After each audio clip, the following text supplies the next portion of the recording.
saya Jessica Angel Desnaria Sitorus dengan NPM 211600008 dari Prodi Pendidikan Agama Kristen semester 6 Universitas HKBP Nomensen Medan. Pada video kali ini saya membuat tugas pidato untuk memenuhi tugas akhir mata kuliah retorika. Shalom saudara-saudara sekalian, salam sejahtera bagi kita semua. Hari ini saya ingin mengajak kita semua untuk merenungkan bersama mengenai peran penting pendidikan agama Kristen dalam membentuk fondasi moral generasi muda. Sebagai generasi yang beragam, nilai-nilai moral menjadi landasan yang krusial dalam membentuk karakter dan perilaku kita sebagai individu dan bangsa. Saya berbicara hari ini untuk mengajak kita semua merenungkan tentang pentingnya fondasi moral dalam kehidupan generasi muda, khususnya melalui pendidikan agama Kristen. Di tengah berbagai tantangan moral yang semakin kompleks, nilai-nilai seperti kasih, kejujuran, dan pengampunan yang diajarkan oleh ajaran Kristen menjadi landasan yang kuat bagi karakter dan perilaku yang bertanggung jawab. Pendidikan agama Kristen bukan hanya memberikan pengetahuan tentang doktrin agama, tetapi juga mengajarkan cara hidup yang membantu generasi muda untuk mengatasi godaan dan mengambil keputusan yang tepat dalam kehidupan sehari-hari mereka. Dengan membangun fondasi moral yang kokoh ini, kita membantu mereka tumbuh menjadi individu yang berempati, adil dan bertanggung jawab, yang siap menghadapi tantangan global dengan sikap yang teguh dan bermartabat. Mari kita bersama-sama mendukung pendidikan agama Kristen sebagai investasi berharga bagi masa depan moral bangsa kita. Pendidikan agama Kristen mengajarkan nilai-nilai universal seperti kasih, keadilan, dan belas kasihan. Kasih bukan hanya sekedar emosi, tetapi sikap yang menghargai dan mengasihi sesama manusia secara aktif.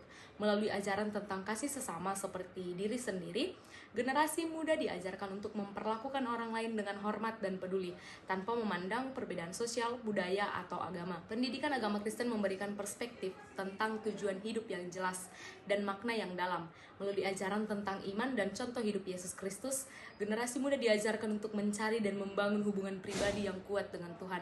Mereka belajar untuk mengenali peran spiritual dalam kehidupan mereka, mengarahkan setiap tindakan dan keputusan mereka sesuai dengan prinsip-prinsip iman Kristen. Pendidikan agama Kristen juga membantu generasi muda untuk menghadapi tantangan moral dalam kehidupan modern.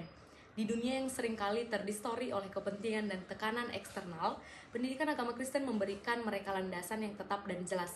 Mereka belajar untuk mengidentifikasi dan menyelesaikan dilema moral dengan bijaksana berdasarkan nilai-nilai yang tidak berubah dari iman mereka. Dan pendidikan agama Kristen tidak hanya berperan dalam pembentukan karakter individu, tetapi juga dalam membentuk masyarakat yang lebih baik secara keseluruhan. Generasi muda yang dididik dalam nilai-nilai Kristen cenderung lebih peduli terhadap kesejahteraan masyarakat, lebih peka terhadap kebutuhan orang lain, dan lebih siap untuk berkontribusi dalam membangun dunia yang lebih adil dan berperi kemanusiaan. Di dalam Alkitab, yaitu Mazmur 119 ayat 9, kita dibimbing dengan kata-kata, dengan apakah seorang pemuda mempertahankan jalannya bersih? Dengan memelihara firman-Mu. Ayat ini mencerminkan nilai pentingnya mengajarkan firman Tuhan kepada generasi muda, karena firman-Nya memberikan arah dan kebijaksanaan yang diperlukan dalam menjalani kehidupan sehari-hari. Pendidikan agama Kristen mengajarkan bahwa kasih adalah pangkal segala hukum dan ajaran Kristiani. Dapat kita lihat dalam Matius 22, ayat 37-39. Kasih kepada sesama manusia bukan hanya panggilan moral, tetapi juga landasan dari hubungan kita dengan Tuhan. Tertulis juga dalam 1 Yohanes 4 ayat 7, yang bunyinya, hendaklah kita saling mengasihi sebab kasih itu berasal dari Allah. Dengan memahami kasih Allah yang tak terbatas, generasi muda diajarkan untuk mengasihi dan melayani sesama tanpa pamrih, mencerminkan karakter Kristus dalam kehidupan mereka sehari-hari. Saudara-saudara yang terkasih, marilah kita bersama-sama mendukung pendidikan agama Kristen sebagai bagian dari pendidikan generasi muda kita. Karena dengan demikian, mereka dapat menghadapi tantangan dunia dengan keyakinan dan kebijaksanaan yang berasal dari Tuhan. Sekian pidato yang dapat saya sampaikan pada hari ini. Terima kasih atas perhatian dan doa kita bersama agar nilai-nilai ini terus diteguhkan dalam hati dan pikiran generasi penerus bangsa. Sekian pidato saya, Shalom, salam sejahtera dalam Kristus. Terima kasih.